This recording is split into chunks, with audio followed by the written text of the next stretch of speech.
Exquisite Corpse is a drawing game that uses more than one artist to create a stunningly crazy image.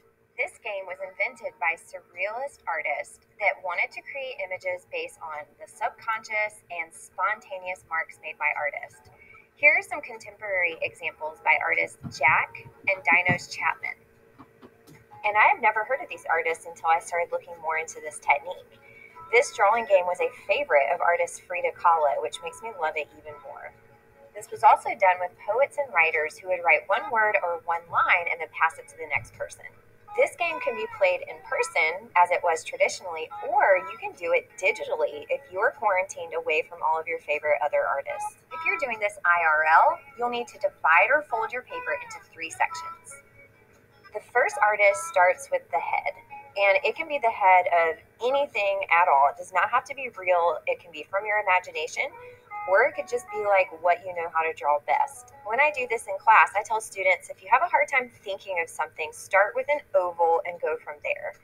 I'm drawing this ram skull just because, I don't know, I saw a ram skull recently online and I just thought it was a really cool thing to draw. So I'm struggling along to get my details. And I'm keeping it very basic. I'm just using a pencil, but you can use whatever materials that you have laying around.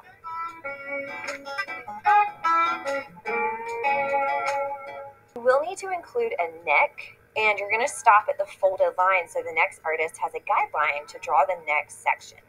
When I do this in the classroom, everyone starts with the head, and then we pass our sketchbooks to the next artist so that everyone's drawing at the same time.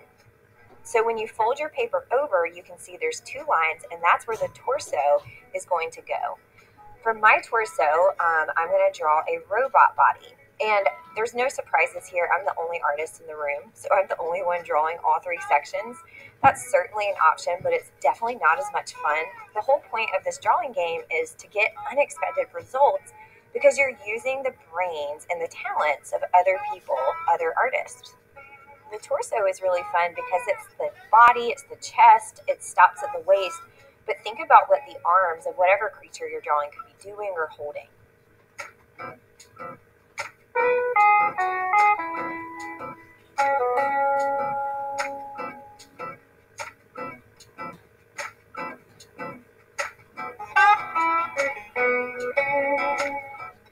The last section is for the legs, and you do want to include 2 lines to extend the waist to the legs. Now I'm saying legs here, but this can be the ending to whatever creature you've decided to draw. So I'm doing 2 human-like legs, but it could be, a ballet dancer, a squid, a mermaid. It could have a snake body, a horse body.